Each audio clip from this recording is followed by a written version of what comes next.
ฝากอีกแล้วผู้หญิงเคยเป็นบ่ในบางเทื่อที่คิดว่าจะเฮ็ดแนวใดผู้ชายจะหวั่นไหวกับเฮาเป็นหยังคือมีแต่เฮาตกหลุมรักเขาฝ่ายเดียวเฮ็ดแนวใดจึงจะมัดใจเขาได้มื้อนี้ค่อยมีคำตอบข้อสงสัยนี้5ข้อที่ผู้ชายมักหวั่นไหวกับผู้หญิงแบบนี้แหละอย่างแรกเลยผู้หญิงยิ้มเก่งอารมณ์ดีเฮ็ดให้ผู้ชายรู้สึกว่าโลกสดใสนี่แหละเฮ็ดให้ผู้ชายตกหลุมรักแบบง่ายๆ 2. ผู้หญิงกลิ่นหอมเวลาที่อยู่ใกล้ผู้หญิงโตหอมมันเฮ็ดให้ผู้ชายเคิ้มเขาจะรู้สึกว่าเจ้าเป็นคนที่เบิ่งแย้งตัวเองและอยากเข้าใกล้เป็นที่สุด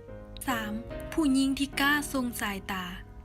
การส่งสายตาเป็นวิธีหนึ่งที่สร้างแรงจูงใจได้หลายที่สุดบ่ว่าจะเป็นเพียงเสี้ยวนาทีที่ได้เจอหน้ากันหรือส่งสายตากันในขณะที่เว้าเขาจะรู้สึกแบบติดๆขัดๆเลยแหละ 4. ผู้หญิงเสียงหวานเว้ามวน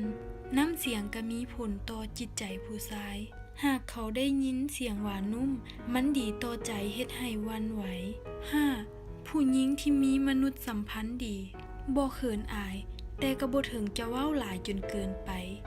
อารมณ์ดีแบบเฟรนลี่เป็นหมู่ได้กับทุกคนบอกเลยมัดใจหนุ่มๆที่สุดเพราะผู้หญิง